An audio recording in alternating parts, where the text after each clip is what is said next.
Hello everyone, welcome to our YouTube channel toppers Yatra. इस video में मैं आपको पढ़ाने वाला हूं फिगर ऑफ स्पीच।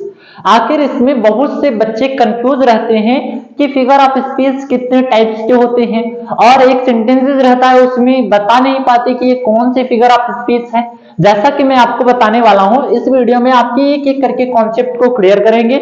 आप वीडियो के अंत तक बने रहना, इसके बाद आपको एक एक करके कॉन्सेप्ट समझ में आएगा। अगर आपको वीडियो एकदम वेरी यूजफुल लगता है तो आप कमेंट बॉक्स में यस या नो आप आंसर में दीजिए और अगली वीडियो जो प्रोवाइड करना है आप लोग बताएंगे, वो वीडियो तुरंत ही अपलोड किए जाएंगे।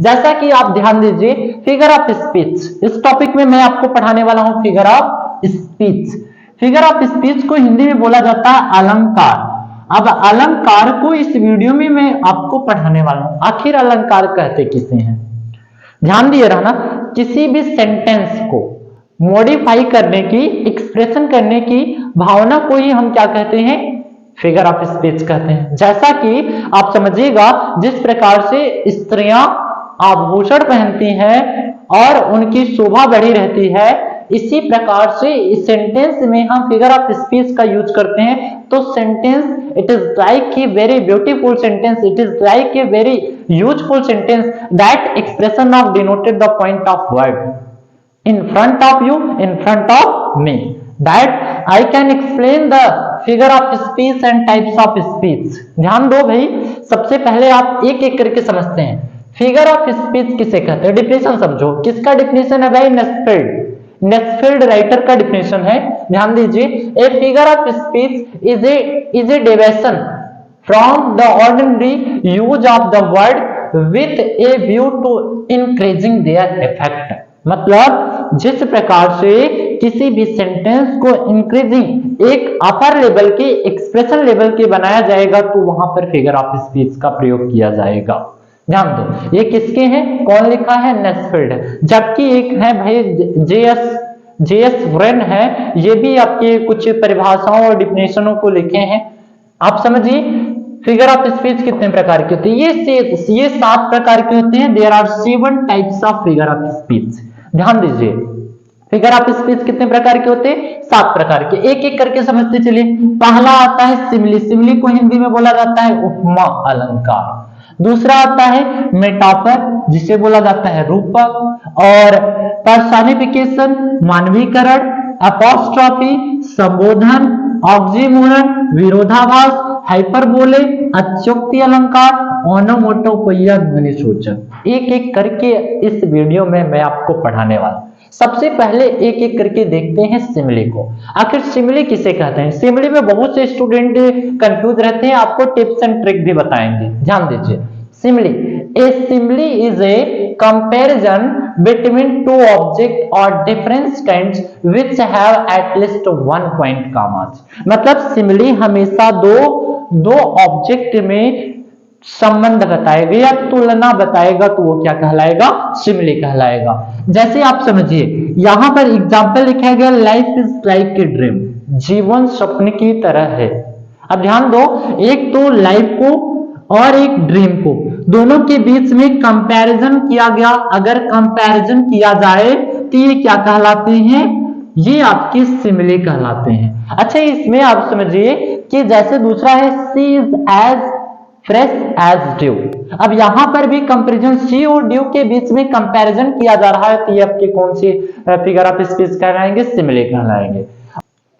आई wandered lonely as a cloud, my heart is like a singing a bird, the soul was like a star and dwelt apart. अब इस सेंटेंसेस को, ये क्या है, ये फिगर ऑफ स्पीच है। फिगर ऑफ स्पीच पहचानने के लिए एक ट्रिक लगाएंगे।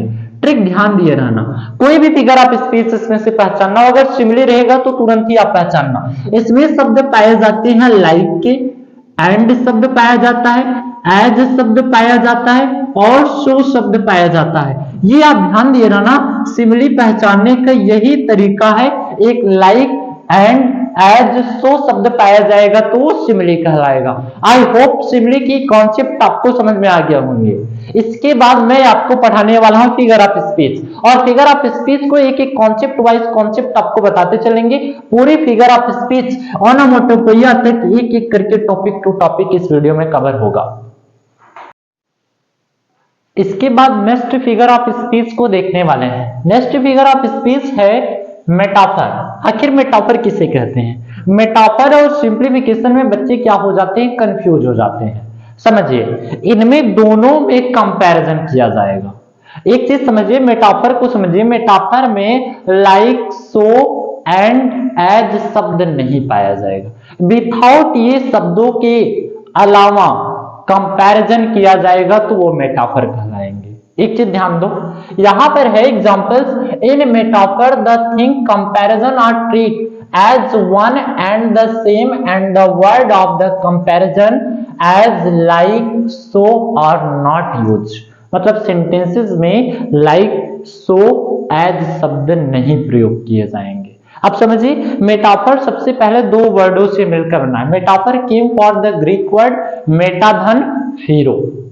It is likes, it is do not like simile, it is implied simile. ध्यान दो, यहां पर कहा गया है a metaphor is an implied simile, do not like simile. इसका राइटर कौन है? ब्रेन एंड मार्टिन है। ये याद रखे रहना कॉन्सेप्ट में। जैसे एग्जांपल्स को देखिए, इनमें लाइक शब्द, सो शब्द, एज शब्द नहीं पाया गया तो आपके मेटाफर के लाइफ इज ड्रीम। अगर यहीं पर ऐसे लिखा होता life is like a dream तो वो क्या कहलाता? सिमिली कहलाता। अभी मैं आपको पढ़ाया था। अब ध्यान दीजिए, life is a dream, life is dream. The camel is the sheep of desert. इसमें कंपैरिजन किया जा रहा है। The camel is sheep of desert. ऊंट रेगिस्तान का जहाज होता है। अब देखिए, Kalidas is the Shakespeare of India, life is not bed of roses. ध्यान दो, इन सभी सेंटेंसेस में कंपैरिजन किया जा रहा है, और कंपैरिजन किया जा रहा है तो लाइक, सो एंड शब्द का प्रयोग नहीं किया गया है। यहां तक आपका कॉन्सेप्ट क्लियर हुआ? मेटाफर आपको एक एक करके समझ में आ गया। अब इसके बाद थर्ड वाले पे चलते हैं, फिगर ऑफ स्पीच। थर्ड क्या है? पर्सनिफिकेशन। पर्सनिफिकेशन मतलब मानवीकरण। आप समझिए मानवीकरण को किसे कहते हैं, एक एक करके। मानवीकरण में जिसमें निर्जीव वस्तुओं को सजीव मान लिया जाता है तो वो मानवीकरण कहलाएगा। ध्यान दिए रहना, निर्जीव वस्तुओं को सजीव माना जाता है तो वो मानवीकरण कहलाएगा। मतलब जैसे आपसे एग्जांपल से बताओ, opportunity knock at the door one time. अवसर केवल एक बार दरवाजा खटखटाता। अच्छा बताइए, अवसर क्या है? नॉन लिविंग थिंग्स है, निर्जीव है, और उसे सजीव मान लिया गया कि भाई दरवाजा एक बार खटखटाती है अवसर, तो वहां पर खटखटाने का काम उसे हम मान लिए लिविंग थिंग, लेकिन है निर्जीव।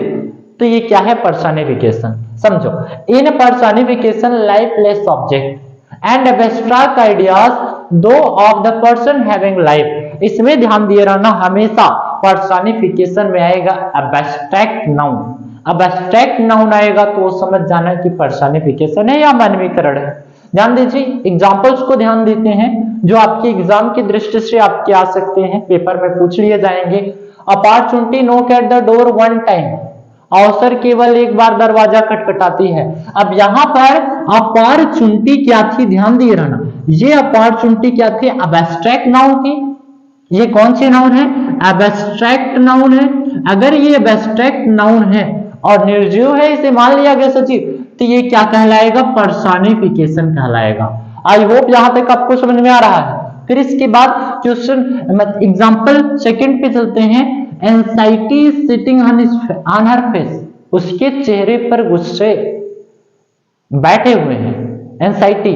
अब ध्यान दीजिए, ये भाई क्या है? एंजाइटी एब्स्ट्रैक्ट नाउन है। अगर ये एब्स्ट्रैक्ट नाउन है तो कौन से फिगर ऑफ स्पीच है? पर्सनिफिकेशन। अब कॉन्सेप्ट में ले रहना, जैसे है love is blind, let not temptation mock their useful toll.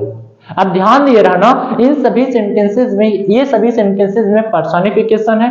और पर्सनिफिकेशन अभी मैंने आपको बताया सेंटेंस का यूज कहां पर किया जाता है? फिगर ऑफ स्पीच में एक सेंटेंसेस को मॉडिफाई करने के लिए, एक्सप्रेशन व्यक्त करने के लिए हम किसका प्रयोग करते हैं? फिगर ऑफ स्पीच का प्रयोग करते हैं, जो पर्सोनिफिकेशन और अभी तक मेटाफर और सिंप्लीफिकेशन में आप एक एक करके डीपली वाइज सीखते चले। इसके बाद फिगर ऑफ स्पीच का एपोस्ट्रोफी और ऑक्सीमोरन एक ही इंफ्लुएंस में देखने हैं। ध्यान दीजिए आप, सबसे पहले एपोस्ट्रोफी को हिंदी में बोला जाता है संबोधन अगर किसे कहते हैं, ध्यान दिए रहना। An apostrophe is a direct address to be dead, to the absent और टू ए पर्सोनिफाइड ऑब्जेक्ट और आइडियाज। मतलब जिस वाक्य में एक मृत्यु के बारे में बताया जाए और direct address to be dead के बारे में बताया जाए तो वो समझ जाना कि क्या है, एपोस्ट्रोफी है। और ध्यान दीजिए, फर्स्ट है O laboratory why are you so dear, इसमें आपकी क्या है, इसमें है एपोस्ट्रोफी। अब फिर इसके बाद आता है ओ डेथ कम सून, हे मृत्यु जल्दी आओ। अब ध्यान दो, ये किसको डिनोट कर रहा है? Direct address to be dead को डिनोट कर रहा है। तो ये आपकी कौन सी फिगर ऑफ स्पीच कहलाएंगे? एपोस्ट्रोफी कहलाएंगे। इसके बाद आता है O death where are you, तुम कहां हो, तो ये भी आपको किसको डिनोट करा है? एपोस्ट्रोफी को। फिर इसके बाद O world O life O time on whose last I climb, यहां पर भी डेथ को ही डिनोट कर रहा है। फिर इसके बाद आता है O life I know not what thou art, ये आपके क्या है? एपोस्ट्रोफी के हैं। जैसे आप ट्रिक समझिए, एपोस्ट्रोफी पहचानने का ट्रिक समझिए। एपोस्ट्रोफी में इसमें हमेशा मार्क ऑफ एक्सक्लेमेशन पाया जाता है। क्या पाए जाते हैं? Mark of exclamation. इसमें कोई भी एपोस्ट्रोफी अगर एपोस्ट्रोफी आते हैं तो मार्क ऑफ एक्सक्लेमेशन जरूर पाया जाएगा। Mark of mark of exclamation जरूर पाया जाएगा और संबोधन चिन्ह इसमें जरूर लगे रहेगा कि ये आपकी क्या कहलाएंगे? एपोस्ट्रोफी कहलाएंगे। फिर इसके बाद आता है ऑक्सीमोरन को ध्यान से देखिए। ऑक्सीमोरन मतलब विरोधाभास। अब कॉन्सेप्ट वाइज कॉन्सेप्ट समझिए। In this figure of speech two opposite qualities are added to the same things, मतलब इस ऑक्सीमोरन में आपको बताएगा two opposite qualities are added to be same things, it is called oxymoron. इसमें आपके ध्यान दे रहा, दो अपोजिट क्वालिटीज के बारे में बताया जाएगा। जैसे he is regularly and irregularly, वह नियमित रूप से भी अनुपस्थिति है या अनुपस्थित है, तो ये क्या कहलाएंगे? आपके ऑक्सीमोरन। मतलब दो अपोजिट क्वालिटीज को डिनोट किया जाएगा, are added to be same thing. जैसे and having nothing he hath all, life is better sweet, और फिर इसके बाद है it is an open secret, he was feeling sweet pain. ध्यान दो, ये सभी आपके क्या है? ऑक्सीमोरन है। ऑक्सीमोरन का पहचानने का ये तरीका है कि इसमें दो क्वालिटी रहेंगे, दोनों एक दूसरे को डिनोट करेंगे, तो वो क्या कहलाएंगे? ऑक्सीमोरन कहलाएंगे। और एपोस्ट्रोफी पहचानने का यही तरीका है, मार्क ऑफ एक्सक्लेमेशन जरूर पाया जाएगा, तो एपोस्ट्रोफी इसमें हमेशा डेथ को डिनोट किया जाएगा, तो ये आपके क्या कहलाएंगे? एपोस्ट्रोफी। आई होप यहां तक आपको एक एक करके वीडियो में आपको समझ में आ रहा है। आप वीडियो में के अंत तक बने रहिए, आपका एक एक कॉन्सेप्ट क्लियर हो जाएगा जैसा कि मैं आपको बताने वाला हूं। आप कमेंट बॉक्स में बताइएगा इसके बाद न्यू टॉपिक आपको क्या प्रोवाइड करने हैं, एक एक करके टॉपिक वाइज टॉपिक वीडियो को प्रोवाइड करेंगे। फिलहाल कि मैं आपको ये नहीं बताना चाहता कि भाई आप चैनल को सब्सक्राइब कर लो, बेल आइकन दबाओ, और ये सब आपको नहीं बताना है। केवल आप पढ़ते रहिए फ्रॉम टॉपर्स यात्रा। इस फिगर ऑफ स्पीच के सबसे इंपॉर्टेंट फिगर ऑफ स्पीच को हम लोग देखने वाले हैं। ध्यान दीजिए, पहला है आपका हाइपरबोले, मतलब जो छठे नंबर पे आता है। फिर इसके बाद है ओनोमाटोपोइया। एक एक करके हम इस वीडियो में आपको सिखाने वाले हैं। जैसा कि मैं आपको बताना चाहता हूं, ये दोनों बहुत ही सरल है, बस कॉन्सेप्ट वाइज समझना। सबसे पहले आप समझिएगा हाइपरबोले को बोला जाता है अतिशयोक्ति अलंकार। इसमें पता है किसी भी सेंटेंस को बढ़ा चढ़ाकर कहा जाएगा तो वो हाइपरबोले कहा जाएगा। जैसे समझिए, in hyperbole things are shown as greater or less, better or worse than they really are. मतलब इस अलंकार में अगर बढ़ा चढ़ाकर प्रस्तुत किया जाए तो वो क्या कहलाते हैं? हाइपरबोले कहलाते हैं। ध्यान दो, जैसे has she wept oceans of tear, वह समुद्र जितना रोई। अब देखो लंबी लंबी इसमें फेंकी जा रही है, तो ये समझ जाना कि भाई कौन सी अलंकार है? हाइपरबोले हैं। कॉन्सेप्ट वाइज कॉन्सेप्ट समझना। जैसे देखिए दूसरा है river of blood flowed in the battle, युद्ध में खून की नदियां बह गईं। अब बताओ भाई, इतनी युद्ध हुए कि युद्ध में खून की नदियां बह गईं। अब ये बढ़ा चढ़ाकर बातों को प्रस्तुत किया जा रहा है तो ये क्या कहलाएंगे? हाइपरबोले कहलाएंगे। फिर इसके बाद आता है the wave rolled mount high, जो वेव मतलब लहरें, लहरें पर्वतों जितना क्या थे, उठ रहे थे, ऊपर उठ रहे थे। ये भी बढ़ा चढ़ाकर बात को प्रस्तुत किया जा रहा है। फिर इसके बाद आता है I have not seen him for ages, मैं उसे युगों युगों तक नहीं देखा। भाई इतनी कॉन्सेप्चुअल बातें कह जा रही है, इसमें बढ़ा चढ़ाकर बातों को प्रस्तुत किया जा रहा है तो ये क्या कहलाएंगे? हाइपरबोले। आई होप हाइपरबोले का एक एक करके कॉन्सेप्ट आपको समझ में आ रहा है। इसके बाद है सेवंथ ओनोमोटोपोइया। ओनोमोटोपोइया में आप ध्यान दे रहा है, इसमें हमेशा ध्वनि को डिनोट किया जाएगा। किसको डिनोट किया जाएगा? ध्वनि को डिनोट किया जाएगा। जैसे देखिए ध्वनि सूचक इसीलिए इसका नाम है।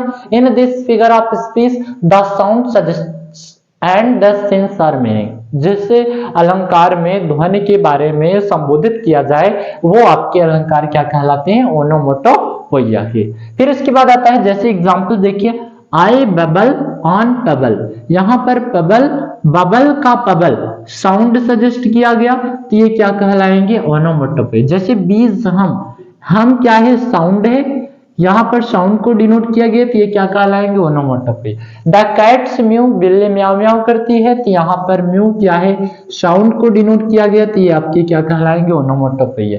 The snake hisses in the bush, in the बस। अब ध्यान दीजिए, फिर इसके बाद मर्मरिंग और इन अमरल बीच। फिर उसके बाद I hear lake water lapping with low sound by the shore. अब ध्यान दीजिए, इन सभी अलंकारों में ध्वनि को डिनोट किया जा रहा है, साउंड को सजेस्ट किया जा रहा है कि आपके कौन से अलंकार कहलाएंगे? ओनोमोटोपोइया।